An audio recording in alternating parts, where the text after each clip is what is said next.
After 12 years of marriage, my wife announced that she loved her coworker. She said he was a simple man and that money didn't matter to him. I just laughed, called my assistant, and told him to cancel her credit cards, stop paying for her mother's medication, and change the locks on my house. 6 hours later, she was on her knees. The announcement came on a Tuesday morning, right after I'd finished my coffee and checked the quarterly reports for my tech consulting firm. Zara stood by the kitchen island in her pressed nonprofit manager uniform, looking like she was about to deliver a PowerPoint presentation about quarterly donor retention. "Kellan, we need to talk," she said, using that tone she reserved for discussing overdue bills or my failure to remember her book club meetings. I looked up from my laptop screen, noting the way she held her shoulders rigid and her hands clasped behind her back. 12 years of marriage teaches you to read the warning signs. This wasn't about forgetting to load the dishwasher. "Miles and I have fallen in love," she continued, as if announcing a new initiative at work. "He's a simple man, Kellan. He doesn't care about all this." She gestured around our suburban kitchen with its granite countertops and smart appliances. "Money doesn't matter to him the way it does to you." I blinked twice, processing her words. Miles Carter, the facilities coordinator at her nonprofit, the guy who fixed broken copy machines and unclogged toilets, the same Miles who'd been coming to our barbecues for the past year, drinking my beer and complaining about his landlord raising the rent on his studio apartment. "Simple," I repeated, tasting the word. "That's one way to put it." Zara's chin lifted slightly, a gesture I recognized as her preparing for battle. "I know this is difficult to hear, but I can't live this lie anymore. Miles and I want to be together." I closed my laptop and leaned back in my chair, studying her face. She looked pleased with herself, like she'd just delivered particularly devastating news and was waiting for me to crumble. The problem was I'd stopped being surprised by Zara's capacity for selfishness about 3 years into our marriage. "When did this start?" I asked, keeping my voice level. "Does it matter?" "The point is, I'm not happy. I haven't been happy for years. Miles makes me feel alive again."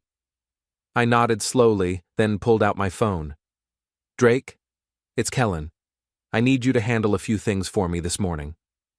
Zara frowned as I put the call on speaker. My assistant's voice came through crisp and professional, the way it always did when he sensed something important was happening. "What do you need, boss?" "Cancel all credit cards under Zara Brooks's name, terminate the automatic payment for Sandra Brooks's pharmacy account, and call that locksmith we used for the office renovation. I need every lock in this house changed before sunset." The silence stretched for exactly 4 seconds before Drake responded with his usual efficiency. "Consider it done. Anything else?" "That's all for now. Thanks, Drake." I ended the call and looked up at Zara, whose expression had shifted from smug satisfaction to something approaching panic. "You can't do that," she said, her voice climbing an octave. "Those are joint accounts. My mother needs her medication." "Actually, I can do exactly that. The house is in my name only, remember? You insisted on keeping your maiden name for professional reasons. The credit cards are linked to my business accounts. And your mother's medication? Well, Miles can handle that now. He's so simple and generous." Zara's face flushed red. "You're being petty." "I'm being practical. You just told me you're in love with another man and want to leave our marriage. I'm simply adjusting our financial arrangements to match this new reality." She stared at me for a long moment, and I could practically see the wheels turning in her head. Zara had always been a planner, someone who thought 3 moves ahead. But she'd made a critical error this time. She'd assumed I would react emotionally, that I'd beg or argue or storm out of the house in a rage. Instead, I was treating this like any other business transaction that had gone sideways. "I need my things," she said finally. "Of course. I'll have them delivered to Miles's apartment this afternoon. What's his address again? That place on Maple Street above the pizza shop." The color drained from her face. "How did you know where he lives?" "Zara, I've been paying for the company holiday parties for 5 years. I have everyone's employment records, including their home addresses for tax purposes. I stood up and walked to the coffee maker, refilling my mug with deliberate calm. Behind me, I could hear Zara's breathing getting faster, the way it did when she was working herself up to one of her dramatic exits. "You think you're so smart," she said, "but you have no idea what you're doing. This will backfire on you." I turned around and smiled. Maybe. But here's the thing about simple men like Miles. They tend to have simple problems, like paying rent and buying groceries and covering their girlfriend's mother's prescription costs. I wonder how he'll handle all that on a facilities coordinator's salary. Zara grabbed her purse from the counter, her movements sharp and angry. "I don't need your money, Kellan. Neither does he." "Good, because as of about 10 minutes ago, you don't have access to it anymore." She stormed toward the front door, then stopped and turned back. "You'll regret this. Both of you will." "I'm sure we will," I said, raising my coffee mug in a mock toast. "Give Miles my regards." The door slammed hard enough to rattle the windows. I walked over to the security panel and watched through the camera feed as Zara got into her car, the leased BMW that was also tied to my business accounts. She'd figure that out soon enough. My phone buzzed with a text from Drake. "Cards canceled. Pharmacy notified. Locksmith will be there at 2 p.m. You want to tell me what's going on?" I typed back. "Zara's in love with a simple man. I'm helping simplify her life." Understood. Should I start documenting everything? Drake had worked for me for 3 years, handling everything from client relations to travel arrangements.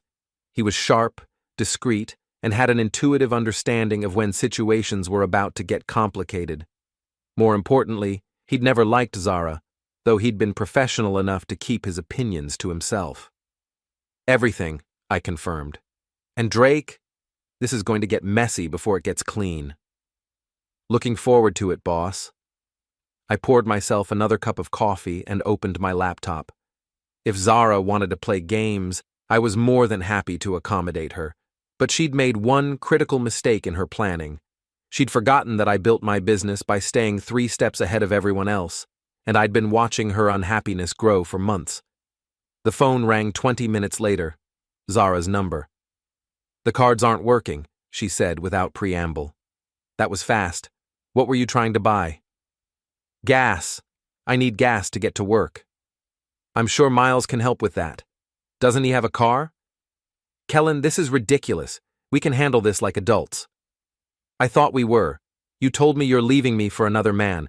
I'm making sure you have the freedom to do exactly that without any financial entanglements." Very adult. "My mother needs her medication. You can't punish her because you're angry with me." I leaned back in my chair, noting the shift in her tone. The imperious confidence from this morning had evaporated, replaced by something that sounded almost like pleading. "I'm not punishing anyone. I'm simply no longer paying for things that aren't my responsibility. Your mother is your responsibility now. Yours and Miles's. He can't afford—" "Then maybe you should have thought about that before you fell in love with a simple man." The line went quiet for several seconds. When Zara spoke again, her voice had hardened. "Fine. Play it this way. But don't think this is over. I wouldn't dream of it." She hung up, and I immediately called Drake back. "I need you to pull all the phone records for our family plan, everything from the last 6 months, and check our cloud storage accounts. If Zara's been backing up her phone data, I want copies of everything." "Legal concerns?" "None. Joint account, joint access. I'm just exercising my rights as the account holder." "On it. Anything else?" "Yes. Book a courier service for this afternoon. I want Zara's belongings delivered to Miles Carter's apartment by 5 p.m. Professional, discreet, but thorough. Everything that's clearly hers goes." "Address?" I gave him Miles's information, then added, "And Drake? Make sure they get a signature confirmation. I want documentation that the delivery was completed." "Understood. You're being very thorough about this." 12 years of marriage teaches you to cover your bases. After I hung up, I spent the next hour going through our shared accounts systematically. Joint savings moved to a holding trust that required both signatures for withdrawal. Insurance beneficiaries updated. Investment accounts restructured. By lunchtime, Zara's access to our shared financial life had been surgically removed. The locksmith arrived at exactly 2 p.m., an efficient older man who asked no questions about why I needed every lock in the house changed immediately. While he worked, I walked through the rooms, mentally cataloging what belonged to Zara and what was mine or ours together. Her clothes, obviously. The books she'd collected but never read. The decorative items she'd insisted on buying but never dusted. The exercise equipment she'd used exactly twice. It was remarkable how little of our shared life actually belonged to her personally. My phone buzzed with another call from Zara. "The locksmith is there, isn't he?" I looked out the window at the van in the driveway. "How did you know?" "I drove by to get some things. I can't get in." "That's the point of changing the locks." "This is still my house, Kellan." "Actually, it's not. Check the deed if you want. Your name was never added. Another one of those practical decisions we made early in our marriage." "You can't just lock me out of my own home." "I'm not locking you out of your home. I'm locking you out of my home. Your home is apparently with Miles now." The silence stretched long enough that I wondered if she'd hung up. Then she spoke, and her voice carried an edge I'd never heard before. "You have no idea what you're starting." "I'm not starting anything. I'm finishing something you started this morning." "We'll see about that." This time she did hang up. I looked at the phone for a moment, then called Drake again. "Status report?" "Cards are canceled. Pharmacy account is closed. Locksmith should be finishing up soon. I've got the courier scheduled for 4 p.m. Phone records will take another hour, but I've already accessed the cloud backup. Boss, you're going to want to see this." "That bad?" "Let's just say your wife has been planning this conversation for longer than you might think. I'm putting together a file. You'll have it by the end of the day." "Good. And Drake? Start documenting everything from this point forward. Every call, every text, every interaction. Timestamps, witnesses, the works." "Expecting trouble?" "Counting on it."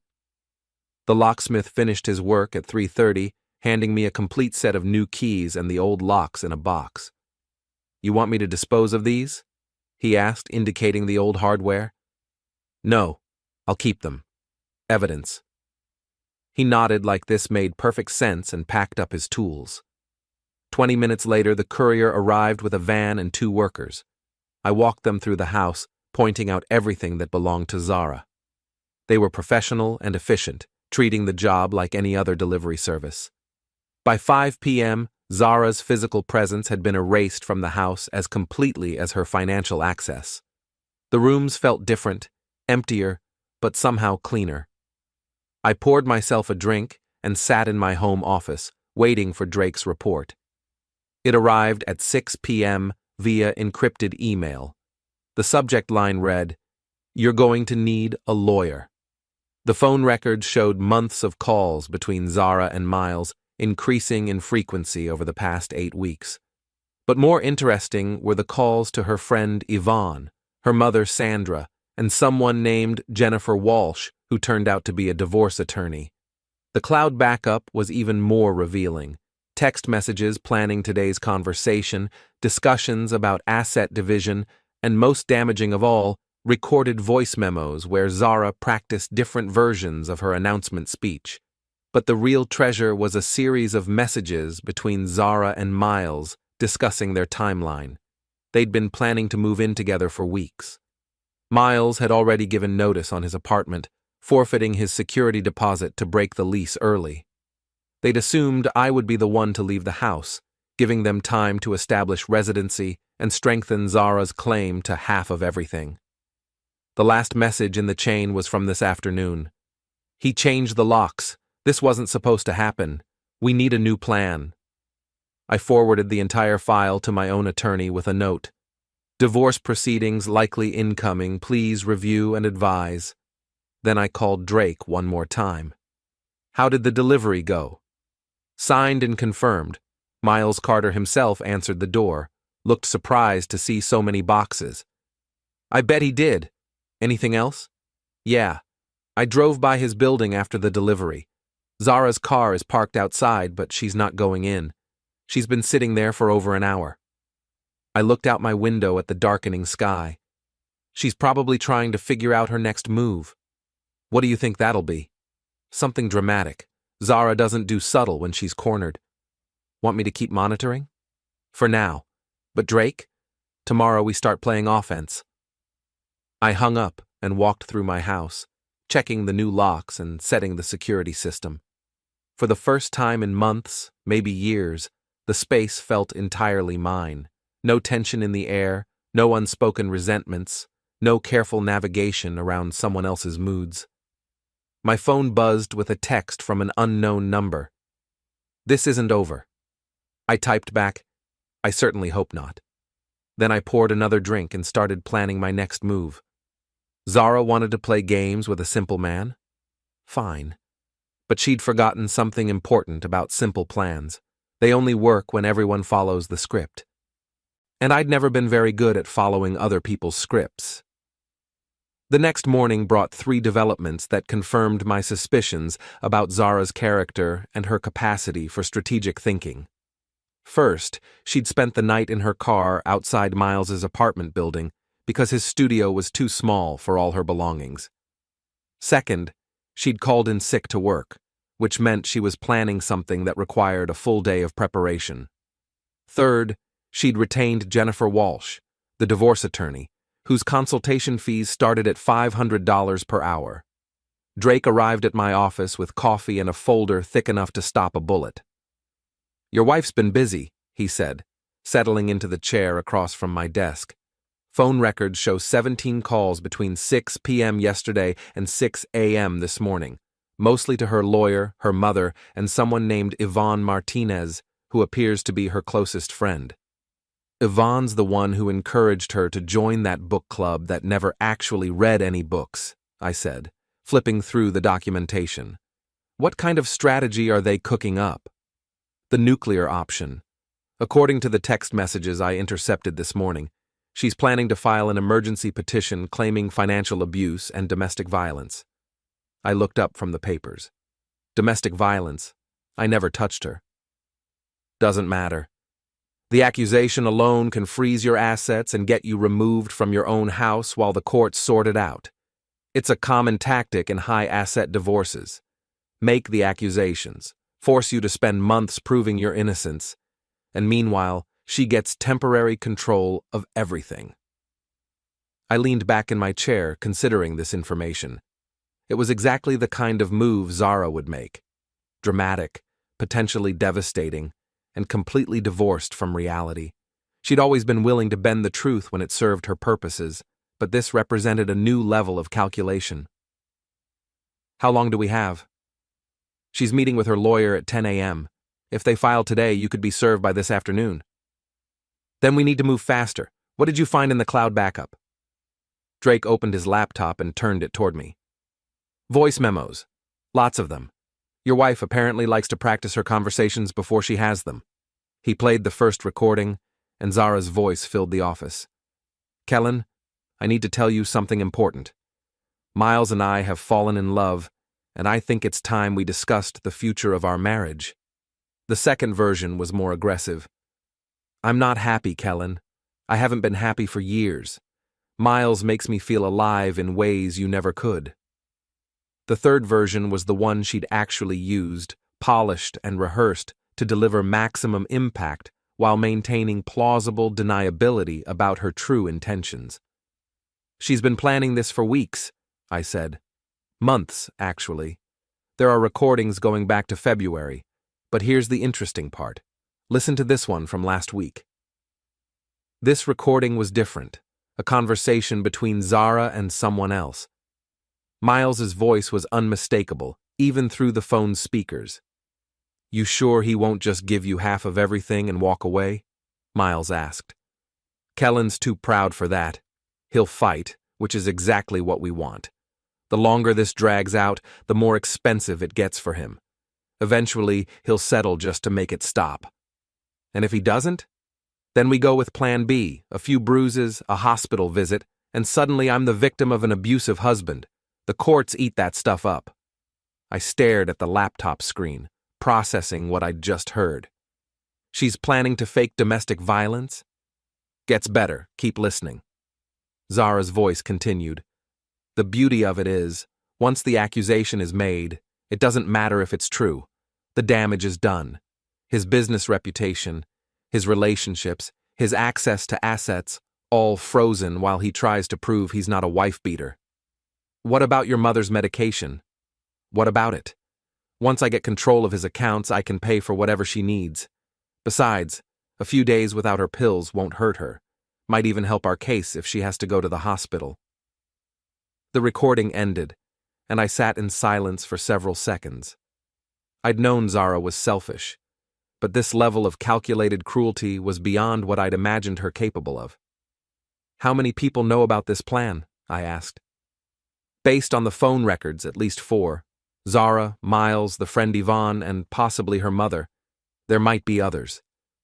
I stood up and walked to the window, looking out at the city street below. People hurrying to work, living their normal lives, unaware that somewhere in this same city, my wife was planning to destroy me with false accusations and manufactured evidence. Drake, I need you to make some calls. First, contact my attorney and set up an emergency meeting for this afternoon. Second, find out everything you can about Jennifer Walsh, her tactics, her success rate, her reputation. Third, I want a private investigator, someone discreet, who specializes in domestic cases. Already on it.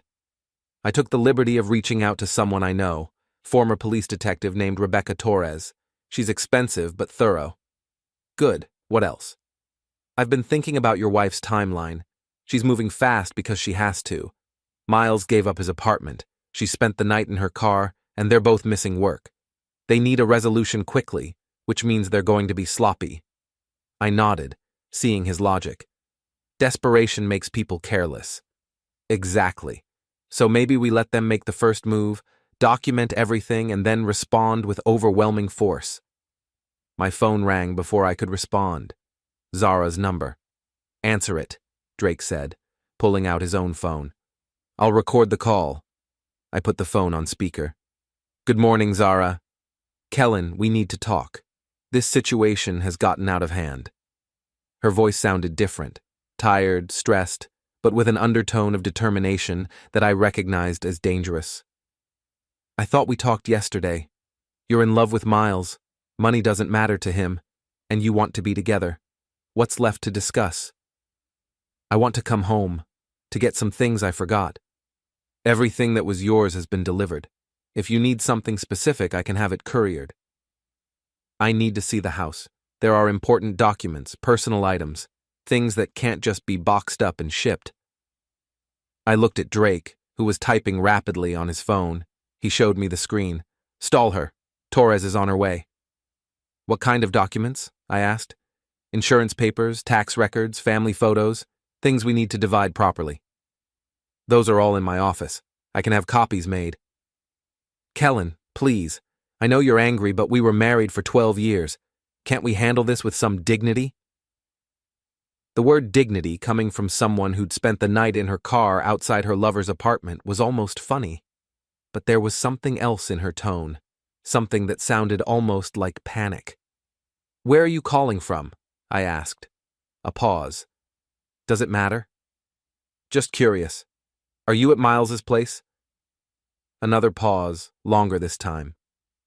We're figuring out the living arrangements. I see. And how's that going? Fine.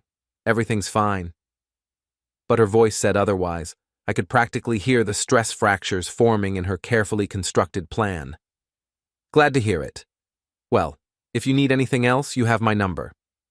Wait. Kellan, I think we should consider mediation. Fighting over this won't help anyone. I'm not fighting.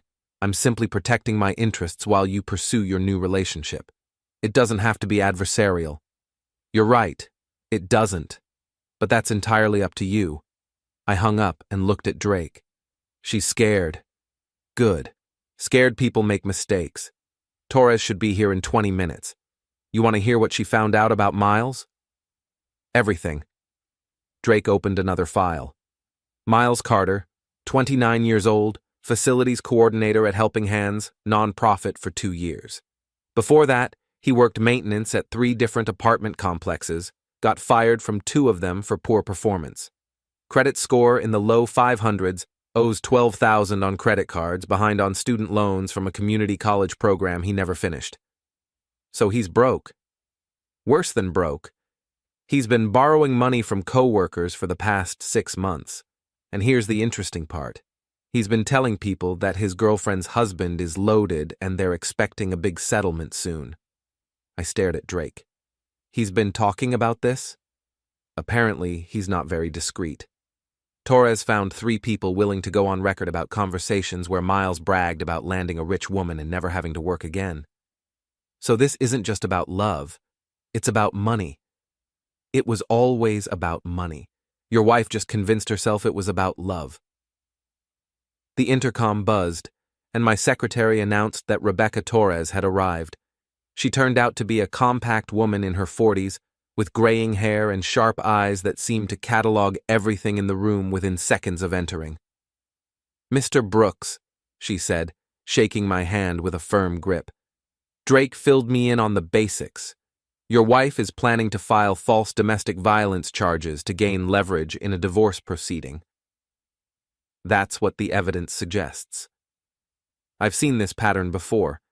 The good news is that false accusations often fall apart under scrutiny. The bad news is that they can do significant damage before the truth comes out." She sat down and opened a tablet. "I need to ask some uncomfortable questions. Have you ever struck your wife?" "No." "Threatened her?" "No." "Destroyed her property? Controlled her movements? Monitored her communications?" "No, no, and no. Well, except for monitoring the communications we're doing now, but those are joint accounts." "Good. Any witnesses to arguments or confrontations?" "We rarely argued in front of other people. Zara preferred to keep our problems private." Torres nodded. "That's actually helpful. If she claims a pattern of abuse, she'll need to explain why no one ever saw evidence of it. What about your business?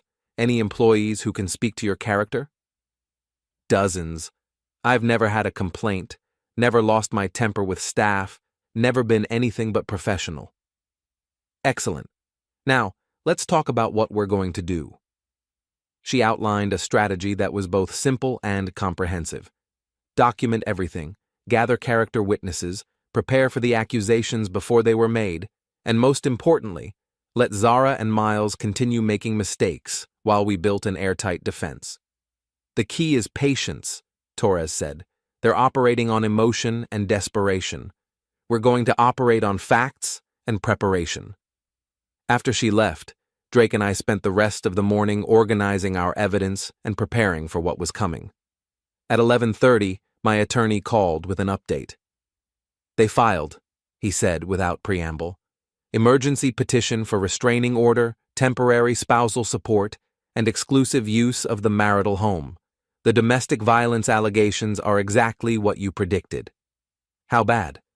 "She claims you've been psychologically abusive for years, that you've threatened her, and that you became physically aggressive yesterday when she tried to leave.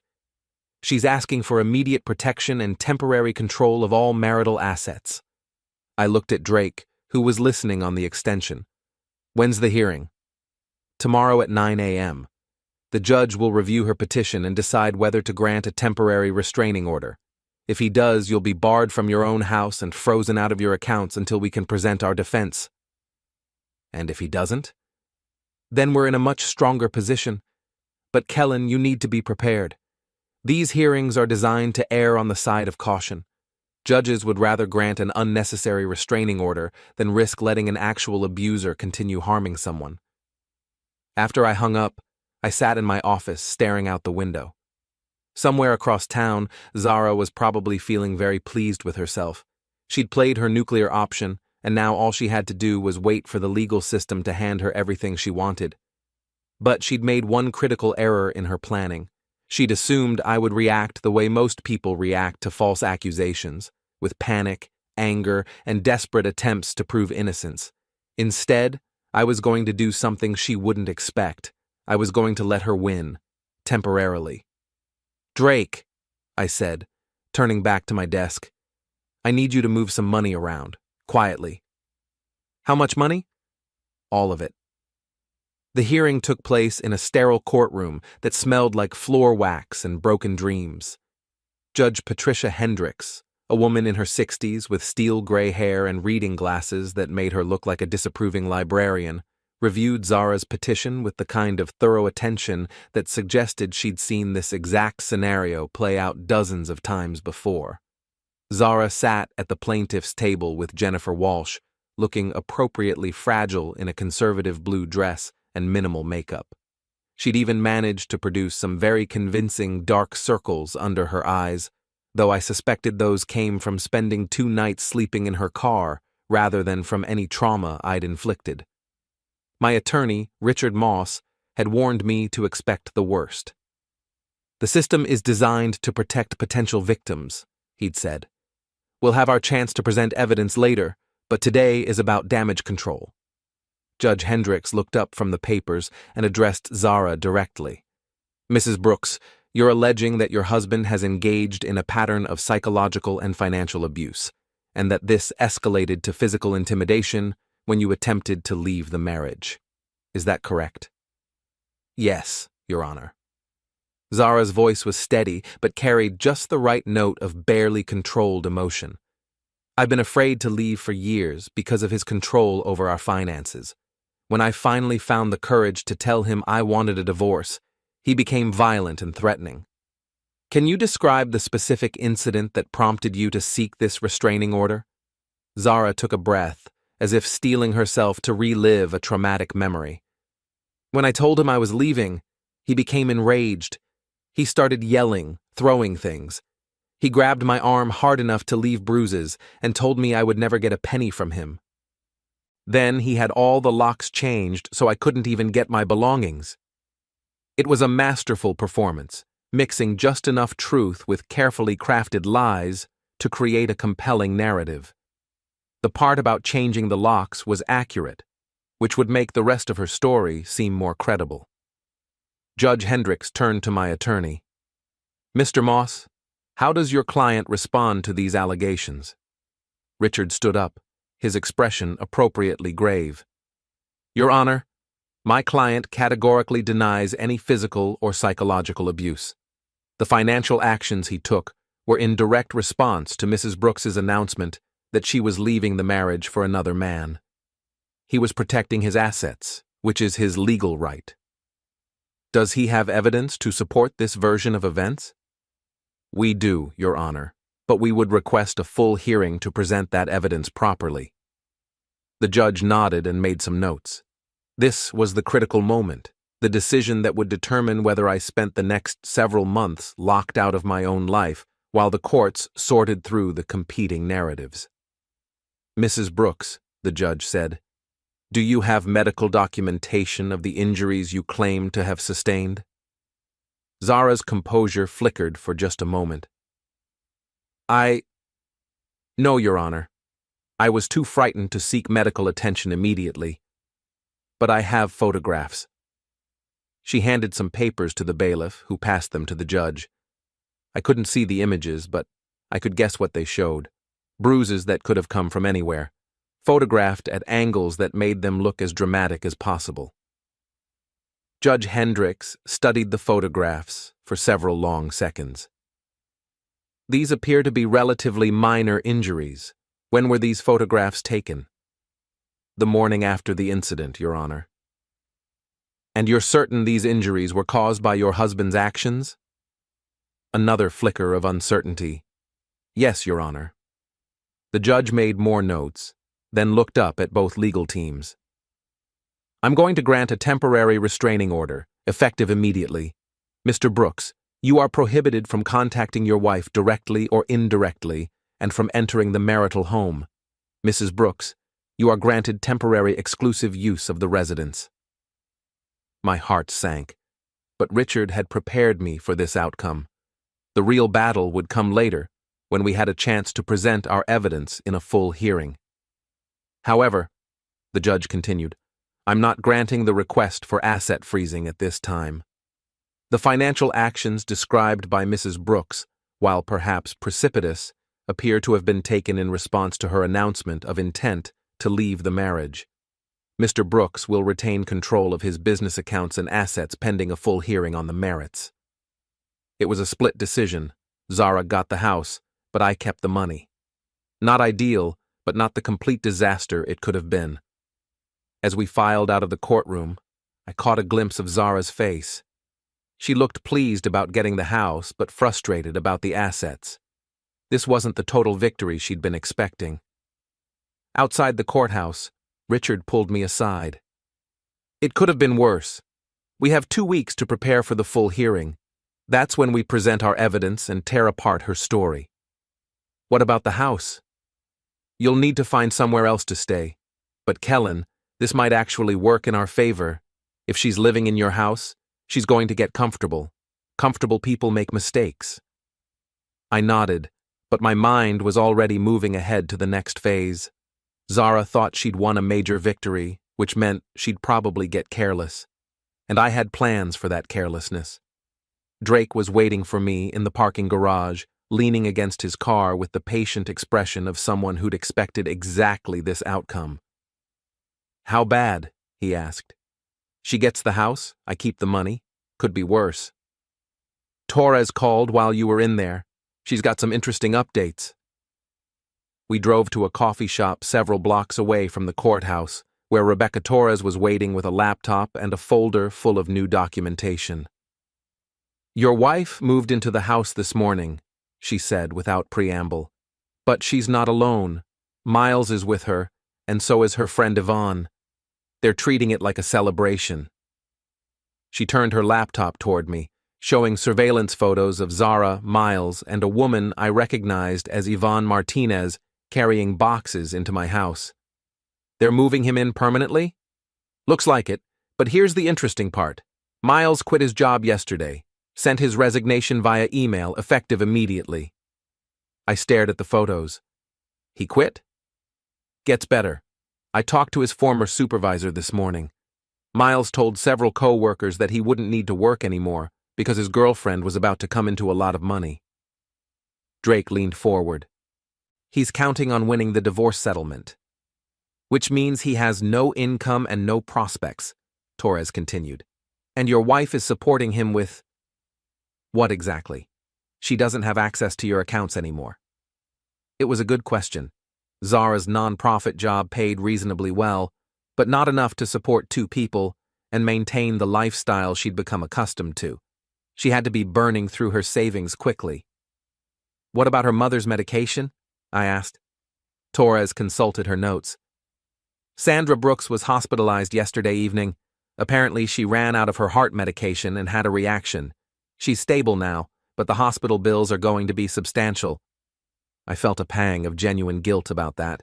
Sandra Brooks might be demanding and entitled, but she was also a 72-year-old woman with serious health problems. Using her medication as leverage had been effective, but it had also put her at risk. I need to fix that, I said. Careful, Torres warned. Any direct contact with the family could be seen as violating the restraining order. Not direct contact. Something else. I pulled out my phone and called my attorney. Richard, I need you to set up a medical trust for Sandra Brooks, enough to cover all her healthcare expenses, but administered through a third party so there's no direct contact with Zara. That's actually a smart move, shows good faith, demonstrates that you're not trying to harm anyone, just protecting.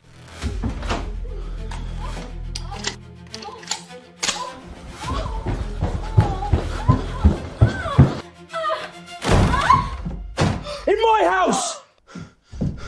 You bastard! Relax, man. It's just business. Please, don't shoot! Get off! You won't do it. You don't have the guts. Don't! Please don't shoot him! Please!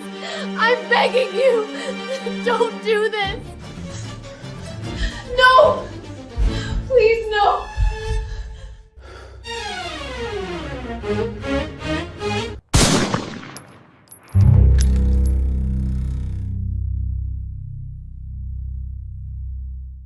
your interests. How quickly can you set it up? By the end of the day. But Kellan, why are you doing this? Strategically, her mother's medical crisis actually helps our case. It shows the consequences of Zara's choices. I looked at the surveillance photos again, seeing Zara and Miles laughing as they carried boxes into my house. Because I'm not trying to hurt innocent people. I'm trying to prove a point.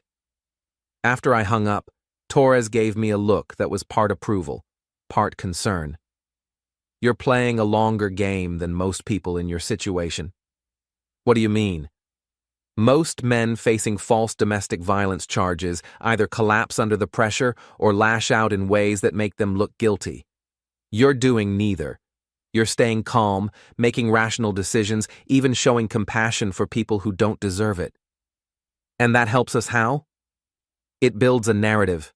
When we get to the full hearing, we're not just going to prove that Zara's accusations are false. We're going to show the judge exactly who you are versus who she is. Drake nodded. Character assassination, but with facts. Exactly. And speaking of facts, I have more. Torres opened another file. I've been digging into Miles Carter's background. The financial problems are worse than we thought. He owes money to at least 6 different people, including some who aren't particularly patient about collection. She showed me a series of documents, loan agreements, past due notices, and what looked like increasingly threatening letters from creditors. How much does he owe? Close to $30,000, not counting the credit cards, and some of these debts are to people who don't report to credit agencies, if you know what I mean. I studied the papers, seeing a pattern of poor decisions and mounting desperation. He's not just broke. He's in real trouble. Which explains why he was so eager to latch onto your wife. This isn't a love story. It's a financial rescue operation. Does Zara know about this? Based on the phone records, no. He's been very careful to hide the extent of his problems. But that kind of secret doesn't stay hidden long, especially when you're living together. I leaned back in my chair, processing this information. Zara thought she'd traded a controlling husband for a simple man who didn't care about money. In reality, she'd traded financial security for a man whose desperation about money had driven him to pursue her in the first place. How long before his creditors start calling? I asked. They already are. I have recordings of at least 3 calls to his phone in the past 2 days. He's not answering, but they're leaving messages. Torres played one of the recordings, a man's voice with a slight accent. Miles, this is Tony. You know what this is about. The clock is ticking, and my patience is running out. You need to call me back today, or we're going to have a problem. Friendly, Drake observed. It gets better. This Tony character runs a check cashing operation that also does short-term loans at very high interest rates. Miles borrowed $5,000 from him 6 months ago. With penalties and fees, he now owes almost $8,000. I looked at the surveillance photos again, seeing them in a new light. Miles wasn't moving into my house as Zara's triumphant new love. He was hiding from his creditors in the only safe place he could find. What happens when they find him? Depends on how patient they are. But men like Tony don't usually wait long for their money. My phone buzzed with a text from an unknown number. Your wife's boyfriend owes me money. Thought you should know. I showed the message to Torres, who smiled grimly. Looks like Tony found out where Miles is staying. Should I respond? Not directly, but this gives us options. She was right. The situation was becoming more complex by the hour, with new players and new pressures entering the game. Zara thought she was in control, living in my house with her new love, while I was reduced to staying in a hotel and fighting false accusations. But the reality was very different. She was trapped in a house she couldn't afford to maintain, supporting a man whose financial problems were about to explode, while I had the resources and patience to wait for her carefully constructed plan to collapse under its own weight. What's our next move? Drake asked. I looked at the photos one more time, then closed the folder. We wait, and we document everything. Zara's about to discover that getting what you want isn't the same as being able to handle what you get. Torres nodded approvingly. Patience and preparation, the two things that win these kinds of cases. But as we left the coffee shop, I couldn't shake the feeling that we were missing something important. Zara was impulsive and selfish, but she wasn't stupid. She had to know that her current situation wasn't sustainable, which meant she was planning something else, something we hadn't anticipated yet.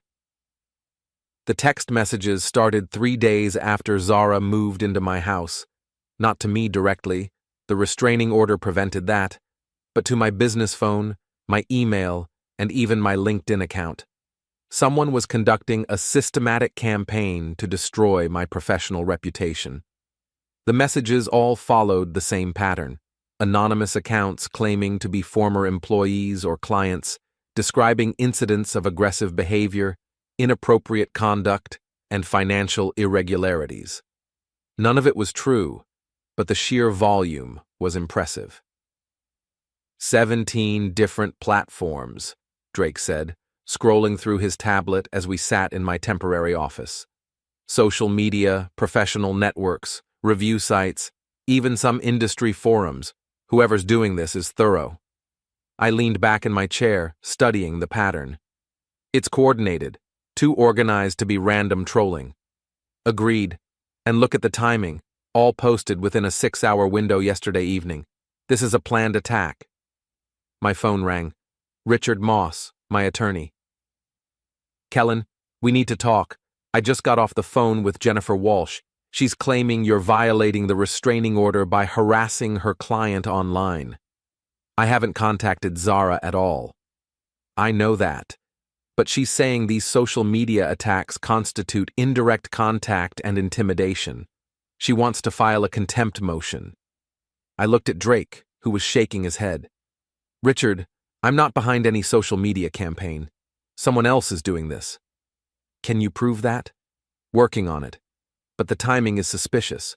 Why would I start an online harassment campaign right before our hearing? That's what I told Walsh. It doesn't make tactical sense. But Kellan, if we can't prove you're not behind this, it could seriously damage our case. After I hung up, Drake and I spent the next hour analyzing the fake accounts. The digital fingerprints were subtle but detectable. Similar writing styles, coordinated posting times, and IP addresses that trace back to a handful of locations. Got it, Drake said finally. 3 IP addresses all in the same neighborhood. Want to guess which neighborhood? Where my house is. Bingo. Your wife, her boyfriend, and probably that friend Yvonne are running a coordinated smear campaign from your own internet connection. I had to admire the strategy, even as it infuriated me. By using my home internet, they were making it harder to trace the attacks back to them while simultaneously trying to frame me for harassment. Can we prove it? Already am. I've been monitoring your home network remotely since you gave me the admin passwords last month. Every device, every login, every post. I have logs showing exactly who posted what and when. My phone buzzed with another text from the unknown number. Still want to talk about your wife's boyfriend? The debt situation is getting complicated. This time I decided to respond, what kind of complicated? The reply came back within minutes. The kind where people get impatient. You interested in a conversation? I showed the message to Drake. Should I meet with this guy? Absolutely not. But maybe Torres should. Rebecca Torres arrived an hour later with her usual no-nonsense efficiency. She reviewed the social media evidence, the text messages, and the surveillance reports from the past few days with the methodical attention of someone who'd seen every possible variation of domestic warfare. Your wife is escalating, she said finally. The social media attack, the harassment claims, the boyfriend's debt problems, she's feeling pressure from multiple directions. Good or bad for us? Depends on how she handles it. Pressure makes some people retreat, but it makes others double down on bad decisions. She opened her laptop and showed me new surveillance photos from outside my house. Miles's creditors are getting more aggressive. This was taken yesterday afternoon. The photo showed a large man in a cheap suit standing on my front porch, apparently having an animated conversation with someone inside. Even through the closed door, his body language suggested the conversation wasn't friendly. "Tony?" I asked. "His associate. Tony himself showed up this morning with 2 other men. They stayed for about an hour." "What do you think they discussed?" "Payment plans, probably. But here's the interesting part. After they left, Miles and Zara had a screaming fight in your driveway, loud enough that 3 neighbors came out to watch." She played an audio recording from a device she'd apparently placed somewhere with a clear line of sight to my house. The quality was surprisingly good. "You told me you didn't owe anyone money," Zara's voice high and angry. "It's not that simple. These are business loans, investments that didn't work out." $30,000, Miles. How do you owe $30,000 to people like that? "It's going to be fine. Once the divorce is settled, we'll have plenty of money to pay everyone back." "What if we don't? What if Kellan fights this and we don't get anything?" A pause. Then Miles's voice, lower but still audible. "Then we go with the backup plan." "What backup plan?" "The one we discussed. Make it look like he violated the restraining order, get him arrested, and then it doesn't matter what evidence he has." I stared at the laptop screen. "They're planning to frame me?" "Sounds like it. But here's the good news. They just confessed to conspiracy on a recording that will hold up in court." Torres closed the laptop and pulled out her phone. "I'm going to recommend we accelerate our timeline. The longer we wait, the more desperate they're going to get." "What do you have in mind?" "Your wife is planning some kind of public event, a fundraiser for her nonprofit. It's scheduled for this weekend at the downtown convention center. Big donors, local politicians, media coverage. And she's using it as a platform to play the victim. According to my sources inside the nonprofit, she's planning to give a speech about surviving domestic abuse and finding the courage to leave." Drake looked up from his tablet. "Public sympathy campaign." "Exactly. She's going to paint herself as the brave survivor and you as the abusive husband she heroically escaped. It'll be very compelling, especially with all the social media buzz she's been generating." I considered this information. A public event meant witnesses, media coverage, and the kind of high-stakes environment where mistakes were amplified. If Zara was planning to use the fundraiser as a platform for her victim narrative, it also represented an opportunity to expose the truth. "Can we get into this event?" "I'm already working on it. But Kellan, if we're going to do this, we need to be smart about it. One wrong move, and you'll look like the stalker ex-husband who can't let go." "What do you recommend?" Torres smiled, and for the first time since this whole mess started, I saw something that looked like genuine anticipation in her expression. "We let her give her speech. We let her play the victim, accept the sympathy, and bask in the attention, and then we show everyone exactly who she really is." The fundraiser was held in the grand ballroom of the downtown Marriott, a space that could accommodate 300 people and had excellent acoustics for speeches. I arrived early, dressed in a conservative suit and accompanied by Drake and Torres, who were posing as potential donors interested in the nonprofit's work. The crowd was exactly what I'd expected. Wealthy liberals who wrote checks to feel good about themselves, local politicians looking for photo opportunities, and nonprofit professionals networking for their next career move. Zara moved through the room like a celebrity, accepting condolences and support with practiced grace. She looked good, I had to admit. The stress of the past week hadn't shown up in her appearance. If anything, she seemed energized by the attention and sympathy she was receiving. Miles was there too, staying close to Zara, but clearly uncomfortable in the formal environment. He'd borrowed a suit that didn't fit quite right and kept tugging at his tie like it was choking him. "There's our boy," Torres murmured, nodding toward a corner where a large man in an expensive suit was nursing a drink and watching Miles with predatory attention. "Tony?" "In the flesh. Interesting that he managed to get invited to a non-profit fundraiser." I studied the man, noting the way other guests seemed to unconsciously give him space. He looked like exactly what he was. Someone who collected debts for a living and wasn't particularly concerned about social niceties. The speeches began at 8 p.m.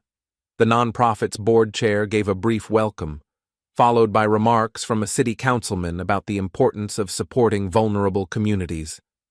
Then Zara took the stage. She'd prepared carefully for this moment.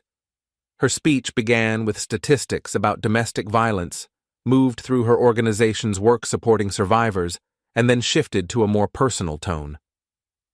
"Some of you know that I'm recently separated from my husband," she said, her voice carrying just the right note of brave vulnerability. "What you might not know is that leaving an abusive relationship is one of the hardest things a person can do." The room went completely quiet. This was the moment everyone had been waiting for, the personal revelation that would transform a routine fundraising speech into something much more compelling. For years, I told myself that the control, the manipulation, the financial abuse was normal, that it was my fault for not being grateful enough, compliant enough, understanding enough. She paused, letting the words sink in. Several people in the audience were nodding sympathetically. But abuse isn't just about physical violence. It's about power and control. It's about making someone feel small and dependent and afraid to leave. More nods. Someone in the back started to applaud, and others joined in.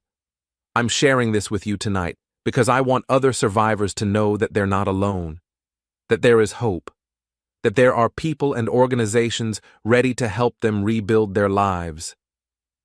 The applause was stronger now, more sustained. Zara smiled through what looked like tears and continued with her prepared remarks about the nonprofit's programs and funding needs. It was a masterful performance. By the time she finished, half the audience was crying, and the other half was reaching for their checkbooks. She'd successfully reframed the narrative of our divorce from a woman leaving her husband for another man to a brave survivor escaping an abuser. But she'd also just committed perjury in front of 300 witnesses. Torres leaned over and whispered, "Now." I nodded.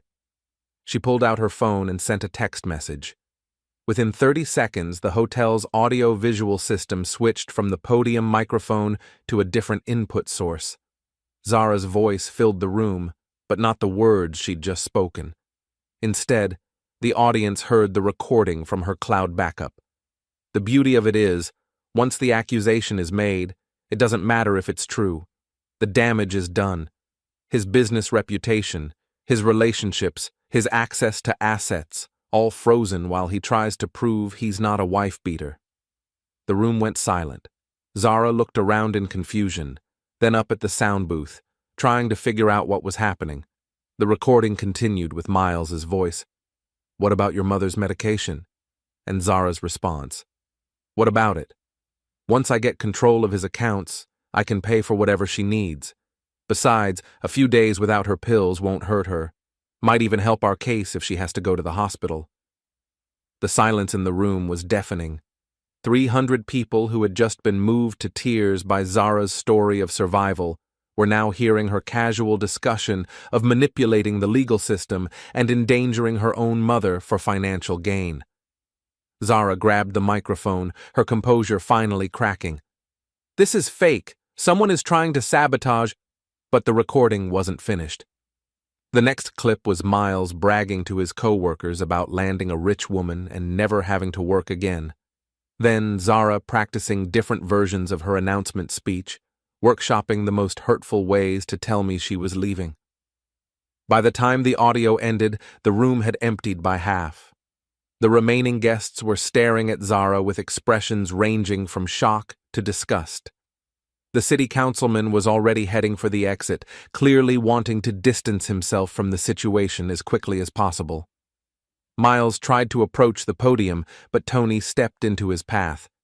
The conversation was brief and apparently conclusive, because Miles went pale and started backing toward the exit. "Ladies and gentlemen," I said, taking the microphone from a stunned Zara. "I apologize for the disruption, As you've just heard, my wife has been planning this divorce for months, including the false accusations she's made against me. I wanted you to hear the truth before you wrote any checks based on lies. The remaining audience members were filing out rapidly now, leaving behind half-finished drinks and untouched desserts. The nonprofit's board chair was having what looked like a heated conversation with several major donors near the exit. Zara stood frozen at the podium, her carefully constructed public image collapsing in real time. Miles had disappeared entirely, probably trying to avoid Tony and his associates. "You planned this," she said, her voice barely audible. "I documented it. There's a difference. This will destroy everything, the non-profit, my career, my reputation. You did that yourself. I just made sure people knew the truth." Torres appeared at my elbow. "We should go. Hotel security is going to want to clear the room and the police are probably on their way." As we headed for the exit, I caught a glimpse of Tony cornering Miles near the coat check. The conversation looked intense and one-sided. Outside the hotel, Drake was waiting with the car. "How did it go?" "See for yourself," Torres said, showing him her phone. Someone had already posted video of the evening's events on social media. The hashtag, Zara Exposed, was starting to trend. "The internet works fast," Drake observed. "Faster than Zara anticipated. By tomorrow morning, everyone in the city is going to know exactly who she really is." My phone rang as we drove away from the hotel. Richard Moss. "Kellan, what the hell just happened? I'm getting calls from reporters asking for comment about some kind of public confrontation. I presented evidence in a public forum." "Evidence of what?" "That my wife perjured herself in court and has been running a systematic campaign to destroy my reputation based on false accusations." A pause. "Please tell me you have documentation for everything you just did." "Every second of it. Audio, video, witness statements, the works." "Good, because Jennifer Walsh is probably going to file an emergency motion claiming you violated the restraining order by confronting her client in public." "I never spoke to Zara directly until she approached me. Everything I did was legal and documented." "I hope so, because this is either going to win your case or destroy it completely." After I hung up, I looked out the window at the city lights passing by. Somewhere out there, Zara was probably trying to figure out how to recover from the most public humiliation of her life. Miles was dealing with creditors who were no longer willing to wait for payment, and I was finally free to tell my side of the story. But Torres was right about one thing. Pressure made some people retreat, but it made others double down on bad decisions. And I had a feeling Zara wasn't ready to retreat yet. The video went viral overnight. By morning, Zara Exposed had been shared over 50,000 times, and local news stations were running segments about the fundraiser fraud that had shocked the nonprofit community. Zara's carefully crafted victim narrative hadn't just collapsed, it had been obliterated in the most public way possible. But instead of retreating, she doubled down.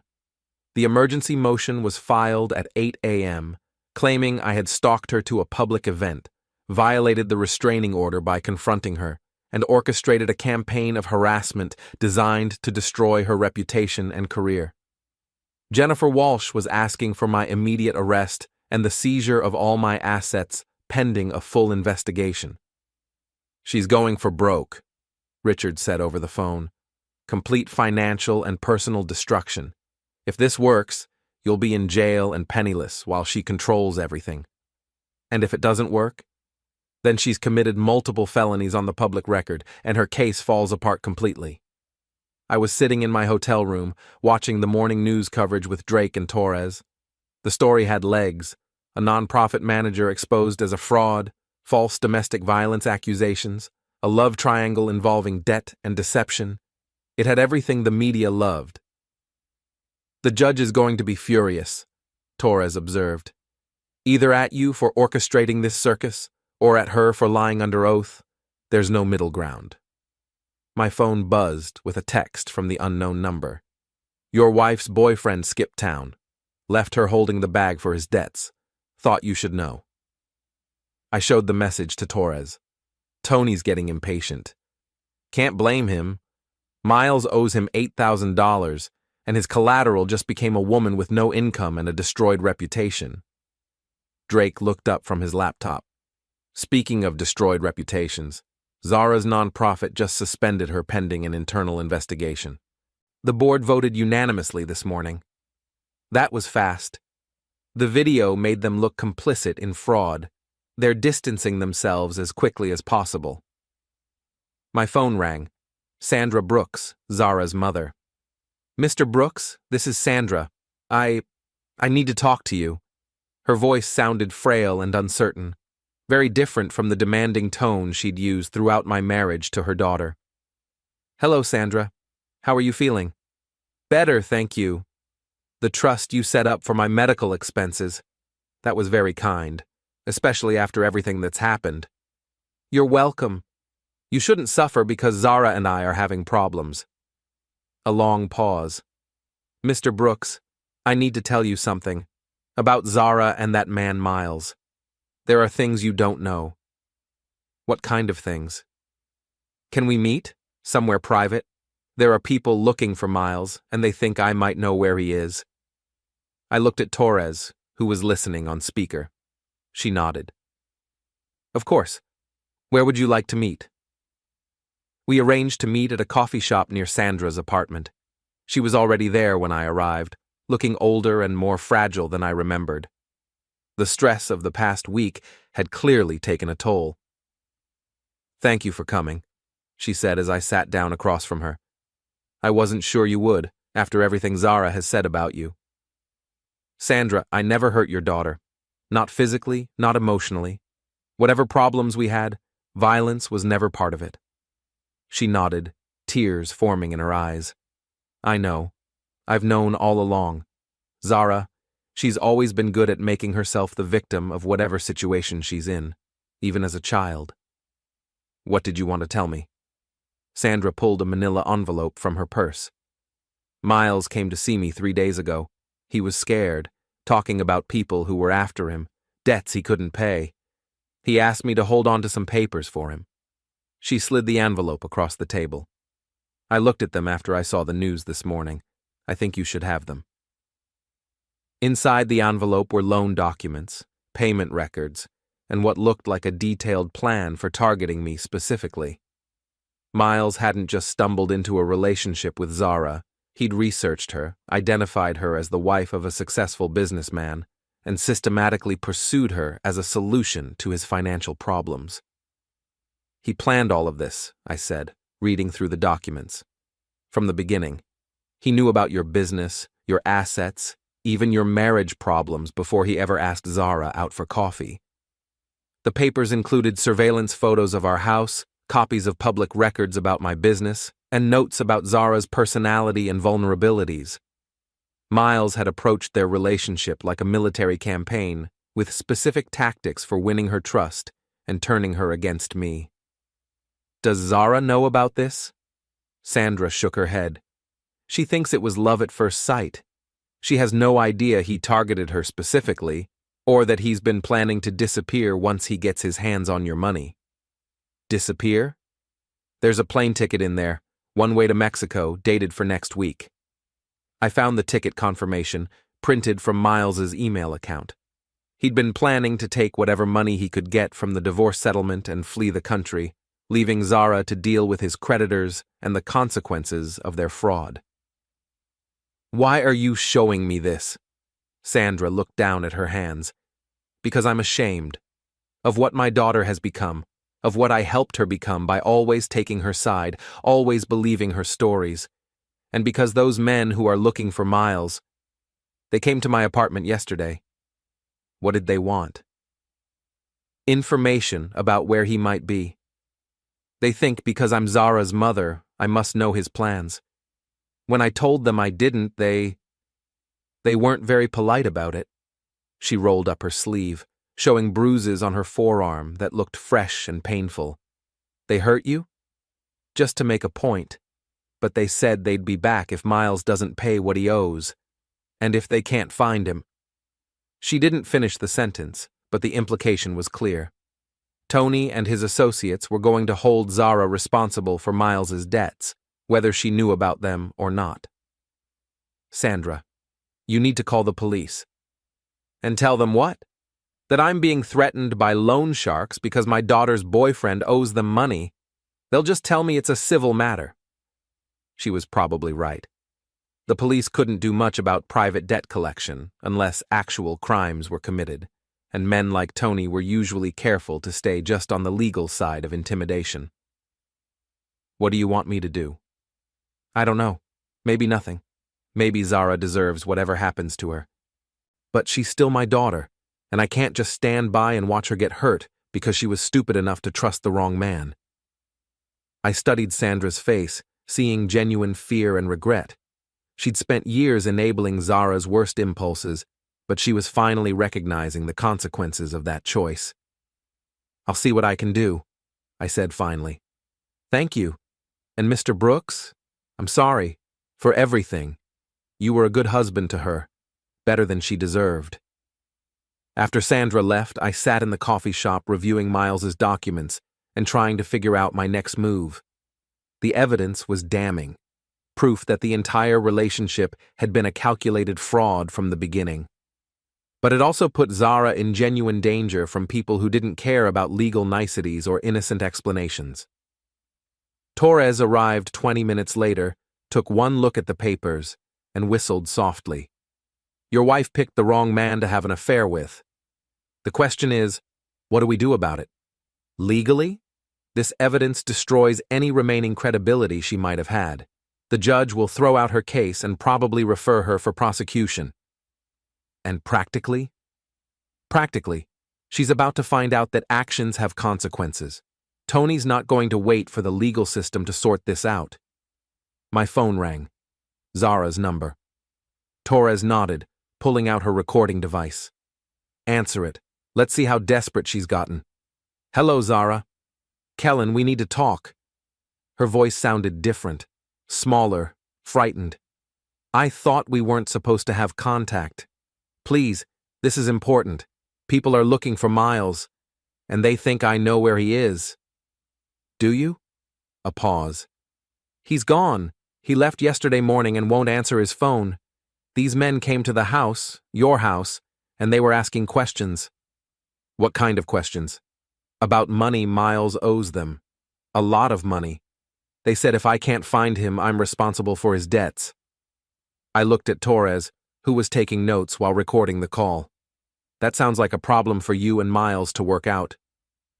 Kellan, please. I know I messed up. I know I hurt you.